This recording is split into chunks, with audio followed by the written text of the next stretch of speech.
Hello, this video is going to include a summary of the basic ideas in the projectile motion model, and additionally we're going to go through some practice problems with projectile motion. The first thing I want to talk about is when the projectile motion model applies. Alright, so this is going to be the case when an object is thrown or dropped or shot out of something, and after it's thrown or dropped or shot, only gravity is having an effect on it, okay? And that's important in this model. Is basically something in this model is flying through the air, and the only thing that is affecting it is the gravitational force. And so to kind of cement this idea in, I want to think about the FBD that's applying here. We only have one force acting on the object, and it is Fg, all right? Only one force. So after you think about that, you have to think about what's happening here in terms of the constant velocity or acceleration or any of those things. And so this one gravitational force that's affecting it is affecting it in the vertical direction. And so we have an unbalanced force in the vertical direction. Unbalanced forces mean that an object is accelerating. And so on the vertical direction, that is up and down, it is accelerating. There are no forces here operating in the horizontal direction. That means that the forces are balanced in the horizontal direction and that it is not accelerating in the horizontal direction. So going left and right, nothing is changing about the motion of this object.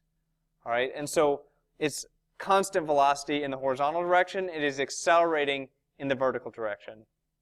So thinking about that, I'm going to give you a list here of the most common graphs that we'll be using in this unit. So for the horizontal position versus time graph, typically speaking, we're going to have a constant positive velocity on the horizontal direction. And if you're talking position versus time and constant positive velocity, the way that this looks is like a slanted straight line that goes out. A lot of times we will call this the x versus t graph.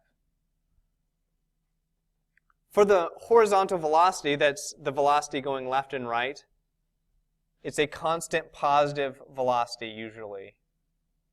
All right, and so what's happening here is that we've got just a line that is a flat horizontal line. Typically we call this horizontal velocity Vx. All right, and so this is Vx versus t, the horizontal velocity versus time. All right, and it looks like this, a constant positive. Because the forces are balanced in the x direction, there is no acceleration on that direction. And so it's a horizontal line at 0, and I call this graph the AX, the acceleration in the x direction, or the horizontal acceleration versus time graph. And so it's at 0 because it's not accelerating in the horizontal direction. So take a moment to kind of think about this. All right, horizontal direction going left and right, it is following the constant velocity particle model. The graphs look like this.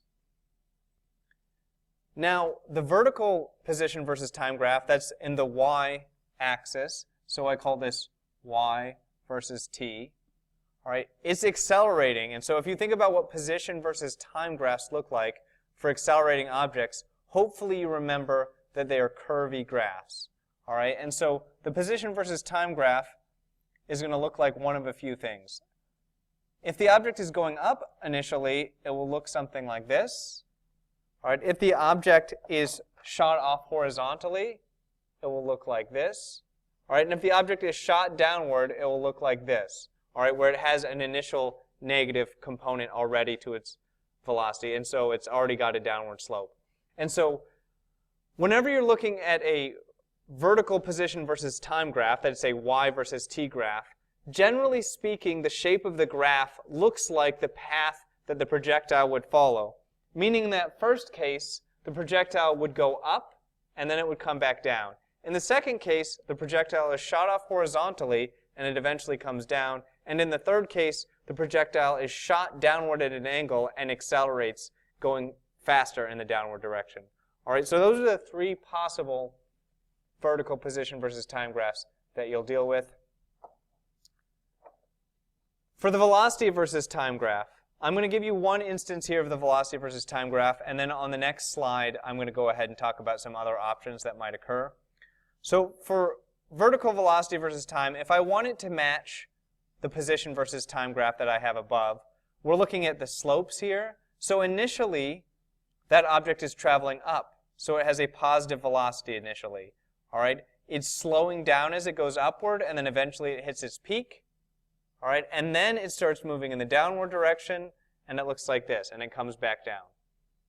So vertical velocity versus time graphs are slanted lines indicating that there's acceleration in the y-axis, and typically we call this a vy versus t graph. Velocity in the y direction, or vertical velocity versus time graph. All right, and these are always slanted, and this is important if we go back to talking about that force diagram that we have on the left of the screen. The only force acting on these objects is the gravitational force. Whenever the gravitational force is the only force acting, we have what are called free fall conditions. What that means is that the acceleration on the object is equal to 10 meters per second per second. And so the vertical acceleration in this unit is actually always like this. It's always at negative 10, the entire unit. All right, so acceleration vertical is always negative 10. The acceleration in the horizontal direction is always 0. That means if we've got an acceleration of negative 10 through this entire unit, that the vertical velocity versus time graph, the vy versus t graph, is always slanted downward at a slope of negative 10. And so I'll show you that there are 3 possibilities there.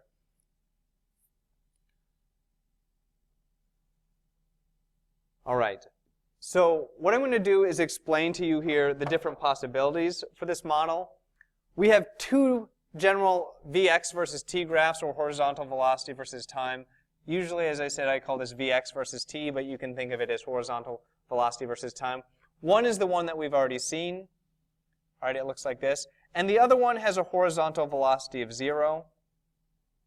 Horizontal, again, remember that that means left to right. And so the case where the horizontal velocity would end up being a constant at 0 is if a projectile is shot straight up in the air, shot straight down, or dropped. All right, so those are the 3 possibilities where there's no horizontal velocity. Think about it. If you shoot something straight up in the air, it will go straight up and then come straight back down. All right, assuming that there's no other forces coming into play. So if we have this projectile motion and it's either shot straight up, or it's shot straight down, or it's dropped, then there is no horizontal component to its motion, and we end up with the bottom graph. All right, if the object is moving in the horizontal direction, forward or backward, left or right, whatever, however you think about that, all right, if it's moving in the horizontal direction, then there's a constant positive velocity, which ends up with the top graph. So those are the only 2 possibilities. So when you're making your Vx versus t graph, what you ask yourself is it moving in the horizontal direction, or is it going straight up and down?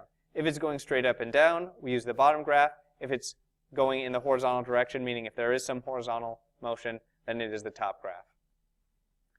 For the vertical velocity versus time graphs, by the way, the reason I'm spending so much time on these 2 types of graphs is because velocity versus time is the most common graph that we'll use. So we've got horizontal velocity versus time, and we've got vertical velocity versus time. And we'll use those on most of the problems. So having a good idea about how these graphs work is pretty important.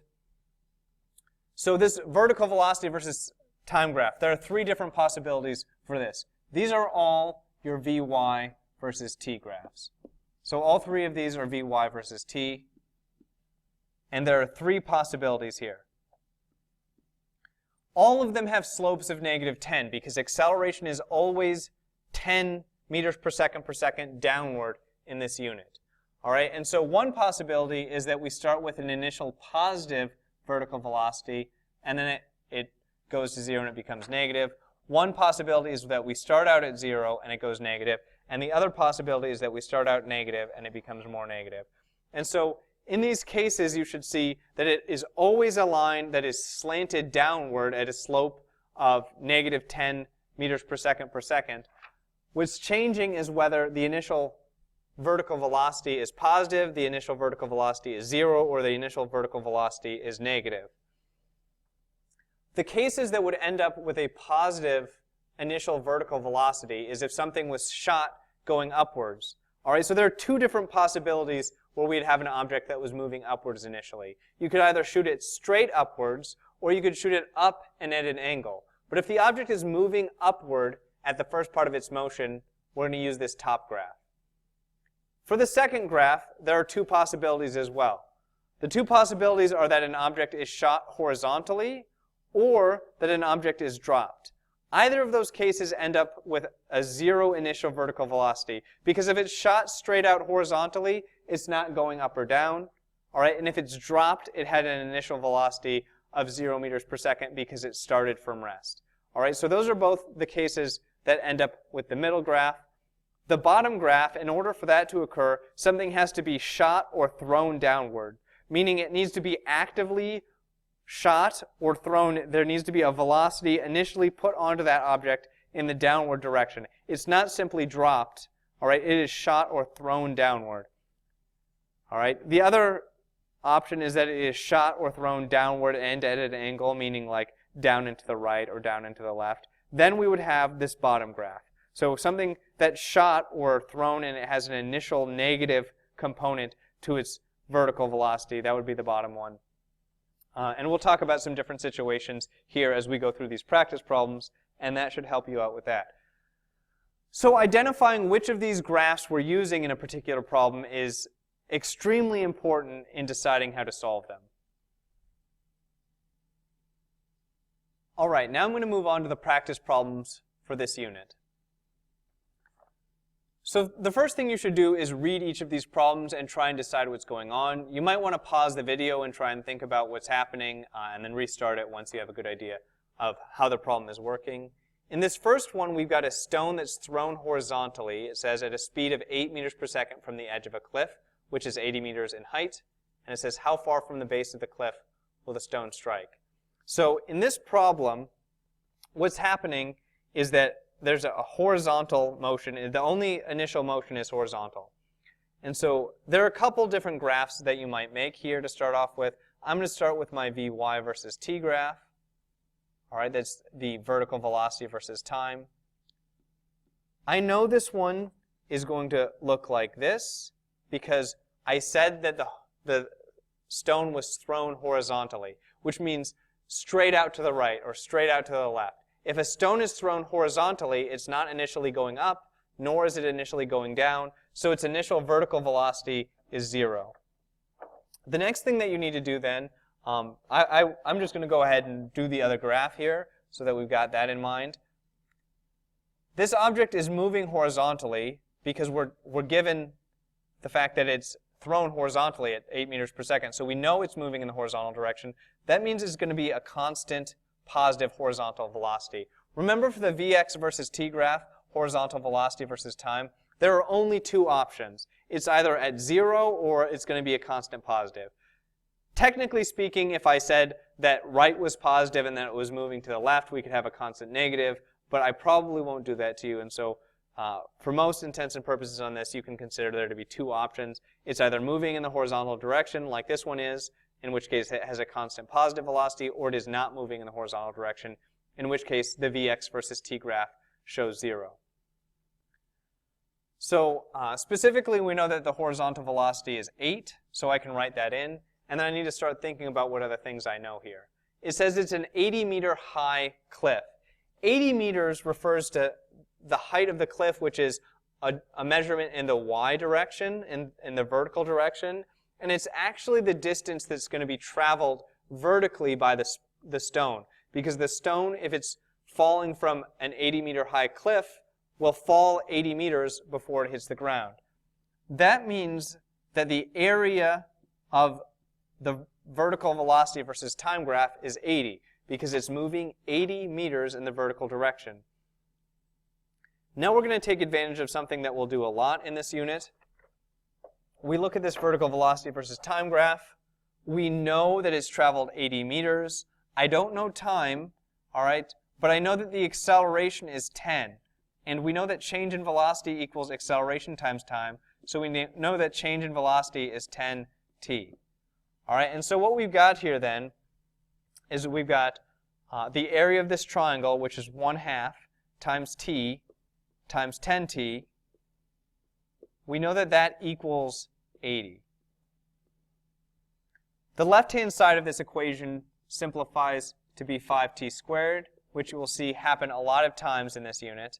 All right, so we've got 5t squared equals 80. If you divide both sides by 5 and take the square root, you will get that t equals 4 seconds. All right, so we've got 4 seconds for the time. The significance of that is twofold. One, we get to know what the change in velocity is. It would end up being 40 then, because change in velocity is 10 times the time.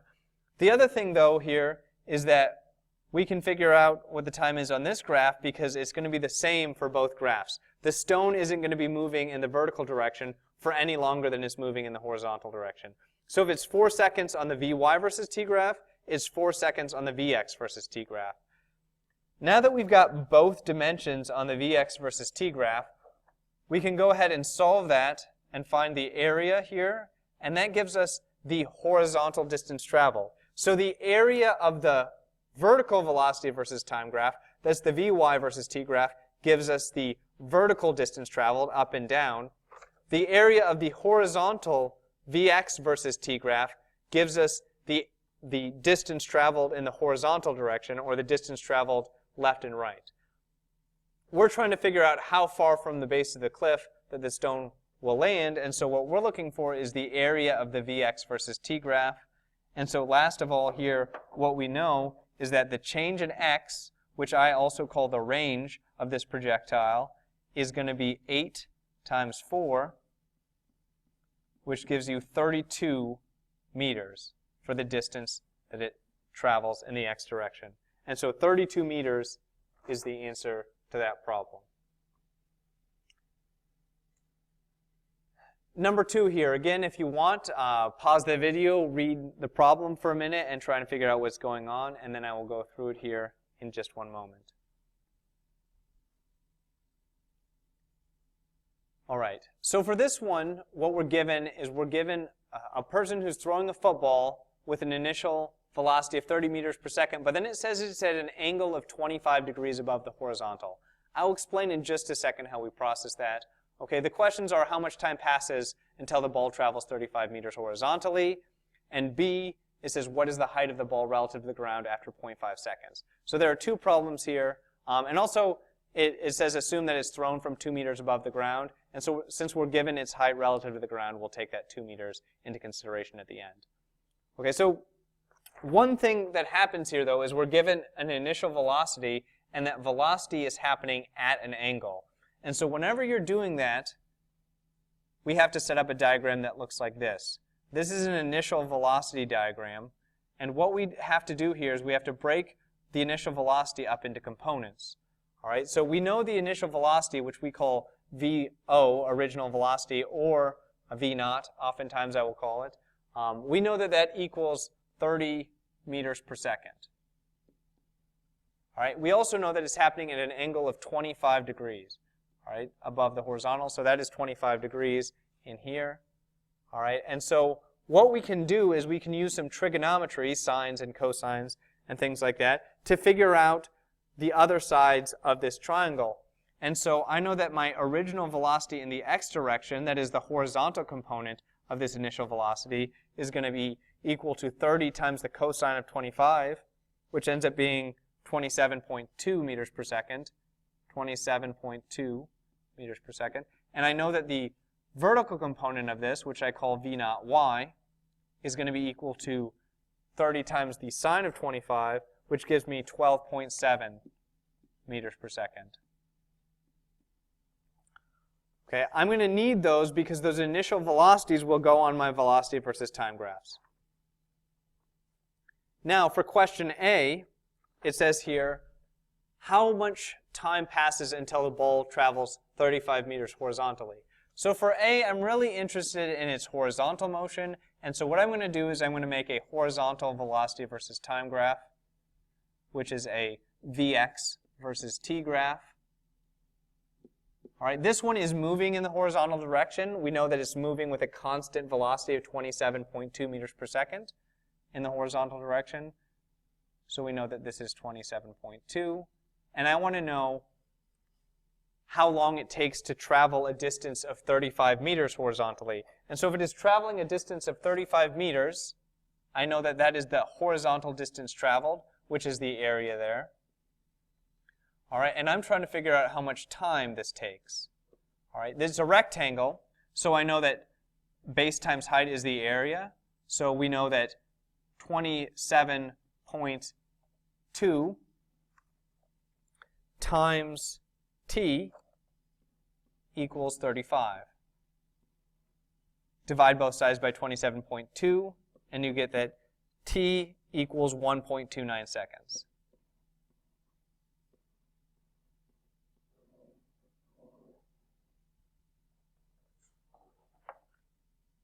For B here, for B, I'm going to make a vertical velocity versus time because it asks how high the ball is after 0.5 seconds. And so if it's talking about height, that means we're talking about the vertical direction. So I make a vertical velocity versus time graph. That is a Vy versus t graph. If you think about which of our three Vy versus t graphs we're using here, the ball is thrown upward initially, and so it has a positive component to its velocity originally, and then it comes down and it looks like this. All right. Now, the original time here that we have, the original velocity in the y direction is 12.7. All right, 12.7 is the original. To get to the peak, we consider the acceleration, which is 10, and we know that the time that it's going to take to get to the peak is always equal to the initial velocity divided by 10. The reason we know this is because the change in velocity equals acceleration times time. And so we've got 12.7 equals 10 times t, and then the time there would equal 1.27. And so what we know here is it's going to get to its peak here at 1.27 seconds. All right, that always happens with these. Whatever the initial velocity is on the y-axis here, the Vy versus t, all right, whatever that initial velocity is, the time it takes to get to the peak is always that initial velocity divided by 10. Well, if you look at this, you'll recognize that we're not even getting to the peak here because we only have 0.5 seconds. All right, so what I'm going to do is I'm going to erase this and draw a diagram that shows an object which does not get to the peak of its motion in 0.5 seconds. All right, so it will look something like this. All right. So anytime you have an object like this, what we've got here is kind of two different areas that we're looking at. We've got a rectangle and we've got a triangle. This 12.7, again, is the top of that triangle. That is the initial velocity. All right, and then something else that we know is that this is 0.5 seconds. All right, and so now we're going to use that same equation that we used before where we think about the change in velocity. We know the change in velocity equals acceleration times time, all right, which in this case equals 10 times 0.5, which equals 5 meters per second. All right, and so we started out at 12.7, but we went down by 5 meters per second. And so where we end up at here is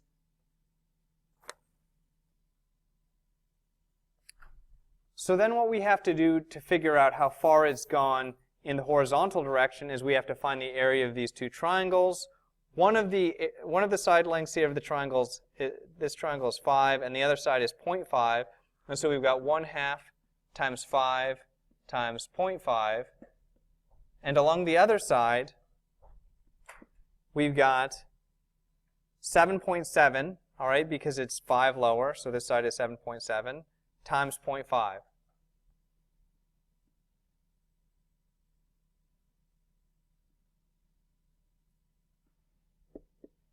And if you add those together, you should get a distance of 5.1 meters. Now remember, this started at a height of 2 meters, and then it went up by 5.1 meters, and so what we end up with here is our final height is equal to 5.1 plus 2, which is equal to 7 meters.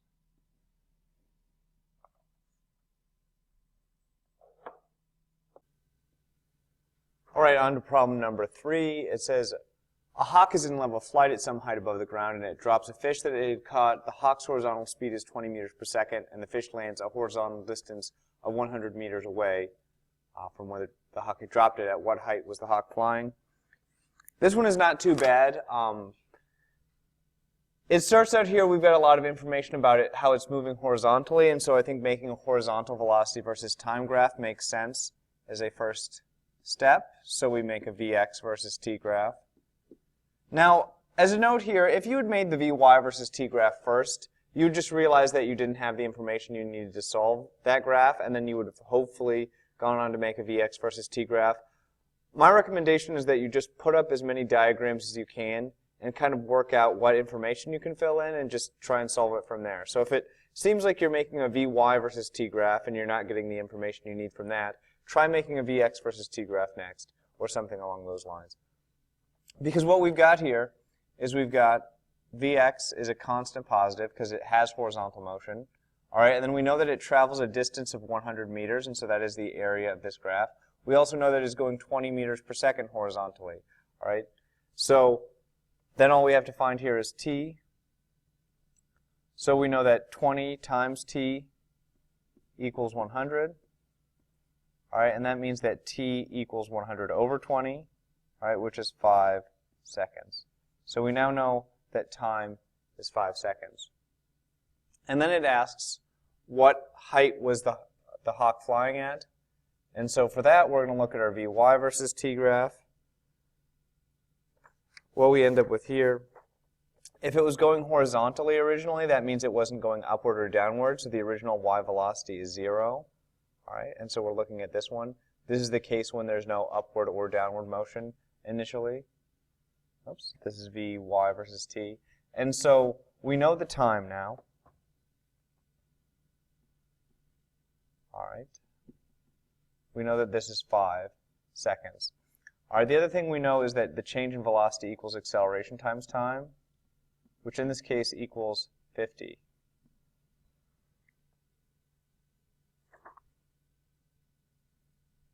So then the last step is that we have to find the area here of this graph, and so you know that 1/2 times 5 times 50 equals our change in y position, all right, or our change in height. All right, and so you multiply that out and you get 125 meters for the height of the hawk. Problem number 4, we say a bullet has a velocity of 300 meters per second as it's shot straight upward into the air. Disregarding air resistance, what is the maximum height of the bullet? So in this one, if it's shot straight up into the air, there's nothing that's happening in the horizontal direction. It would be that case where the Vx versus t graph was right at 0. But because we don't care about the horizontal direction, I'm just not going to draw a Vx versus t graph. All right, nothing is happening in the horizontal direction. Vertical is all we care about. And so you make a vertical velocity versus time graph, a Vy versus t graph. All right, and we know that it started out going up because it says it was fired up into the air, so it starts off positive. And we're wondering how high it gets, so it's going to get up to its peak. All right, we know that this was 300 here. All right, and then this whole business that I mentioned before about the relationship between the initial velocity and the peak height. If the initial velocity was 300, the acceleration is negative 10 meters per second. And so what we have here is that the time is going to be 30 seconds. All right, so then we know 1/2 times base times height, so 1/2 times 30 times 300 equals your delta y. All right, and so what we get there is 4,500 meters.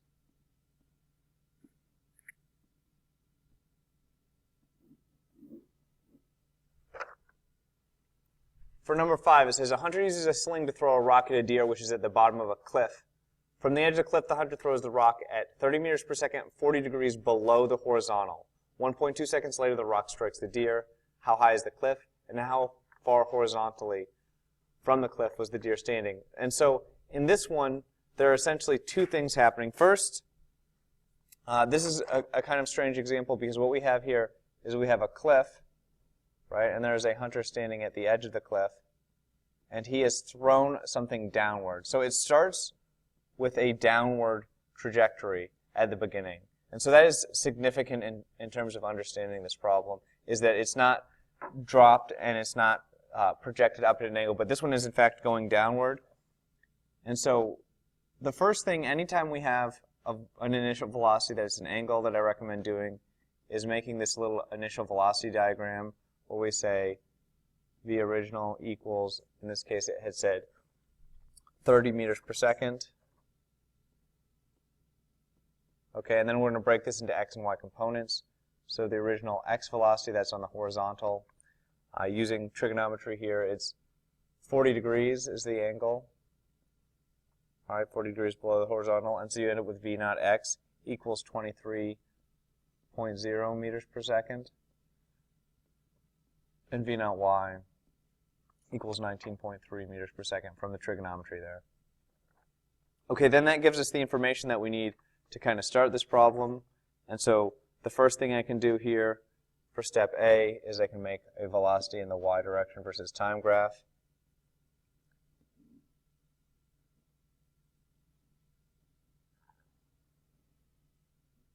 So that's Vy versus t. This one starts off going downward. All right, so this is that case where it starts off below and then it goes down further. All right, so what we've got here then is we've got the case where there's a little rectangle here and then there's a triangle. All right, and we've got to find the area to figure out the distance that it travels because it asks for the height of the cliff. All right, and so height of the cliff is change in y direction, and that's what we want here. And so to find this area, we have to look at the fact that it struck the ground 1.2 seconds later, so this is 1.2. All right, we know that the initial velocity was 19.3, so that goes over here. Initial y velocity is 19.3. We also know if 1.2 seconds have passed that this change in velocity on this side, okay, which is really just from here to here, right, that side of that triangle, that change in velocity equals 12. All right, which means that now we can find the area of this section of the graph because we know that change in position is the area, change in y here, or height, is going to be the area of the rectangle, which is 19.3 times 1.2. All right, plus the area of the triangle, so plus 1/2 times 1.2 times 12. All right, and we add those together and we get change in y position, or change in height, equals 30.36 meters.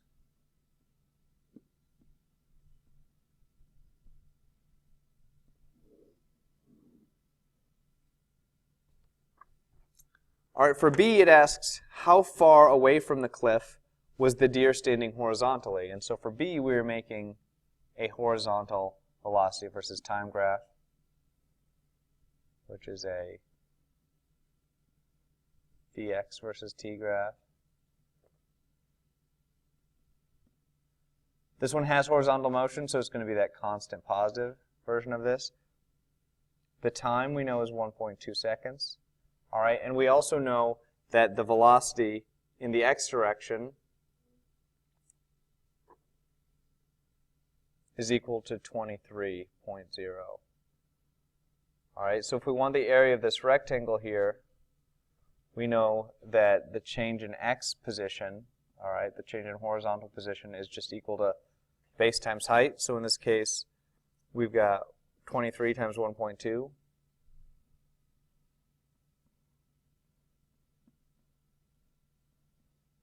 And when we get, what we get when we calculate that is 27.6 meters.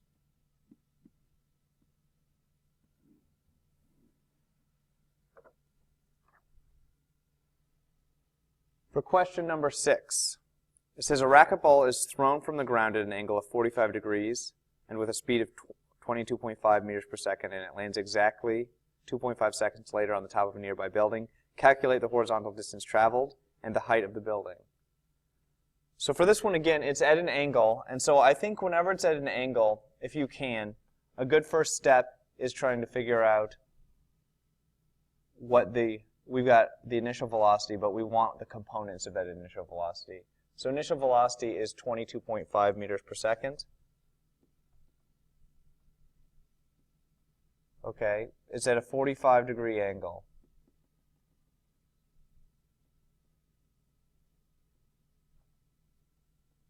Using trigonometry on this one, we can find that it is 15.9 and 15.9 for our v naught x and our v naught y.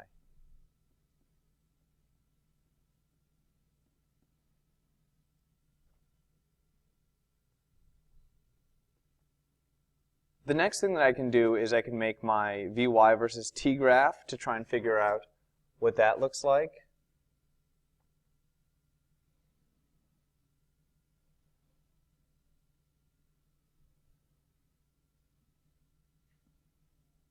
So we've got our vertical velocity versus time graph. This one starts out going up. So it starts with an initially positive vertical velocity. All right, and it's one of these cases here where it travels and it hits a peak, and then it starts coming back down again. We don't necessarily know that it would start coming back down again yet, but if we look at the initial velocity of 15.9 that it had here on this axis, all right, then based on the fact that the acceleration is 10, we know that this time to peak here is 1.59 seconds. All right, we said that it was in the air for 2.5 seconds. All right, and so it's still going to be falling after that 1.59 seconds for an additional 0.91 seconds. All right, and so what we've got here is it hits 2.5 up here, that's how long it's moving, and the difference between 2.5 and 1.59 is 0.91. Okay, and so we know that is this distance here. All right, and if that's the case here, then we know that the change in velocity equals 10 times that on this, which is 9.1.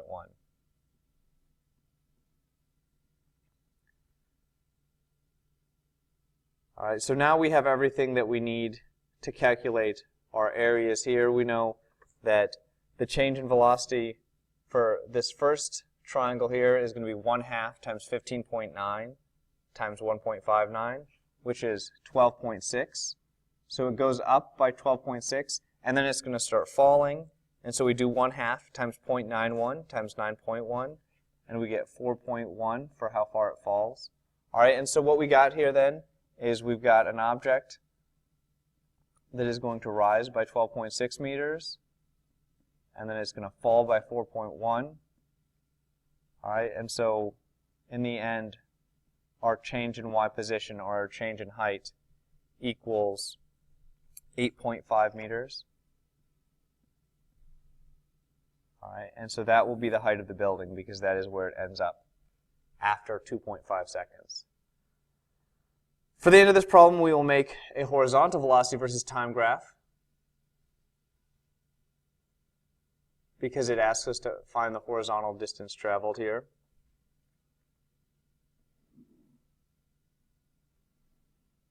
So I'm going to make a Vx versus t graph here.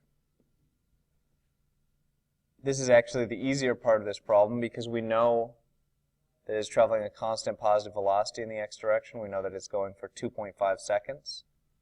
All right, the constant positive velocity that it's traveling is 15.9 meters per second.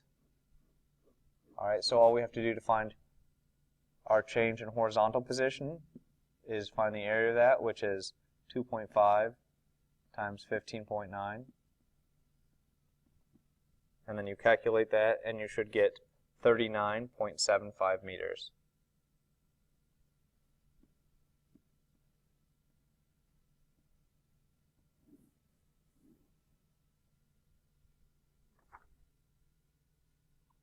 On to the last problem here. It says, how long will it take a bullet fired from a cliff with an initial velocity of 700 meters per second and an angle of 30 degrees below the horizontal to reach the ground 200 meters below. And so on this one, we've got another case where a bullet or an object is fired at an angle. It's at a downward angle below the horizontal. And so I'm going to make my V naught versus T graph.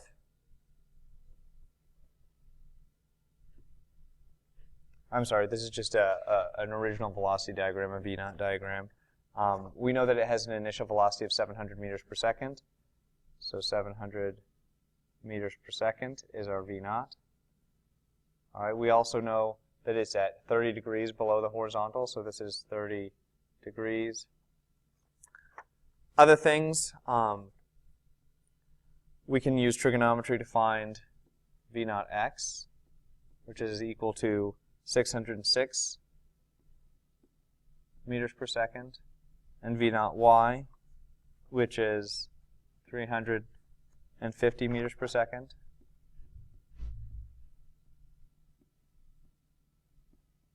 Okay, and then we can go ahead and make a Vy versus T graph.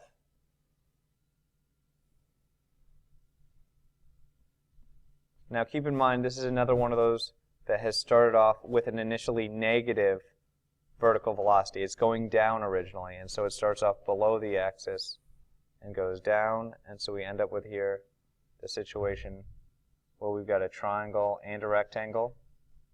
The initial velocity was 350 below. All right, 350 in the downward direction. We know that the cliff was 200 meters below, but we don't know how much time it took. And so I'm going to call this t here, and then my change in velocity, which is going to indicate from here to here, this is going to be 10t. All right, so then what we can do is we know that combined areas of these two shapes are going to give us that vertical change in position of 200 meters. And so change in y equals, the rectangle is going to be 350 times t. And then the triangle is 1/2 times t times 10t.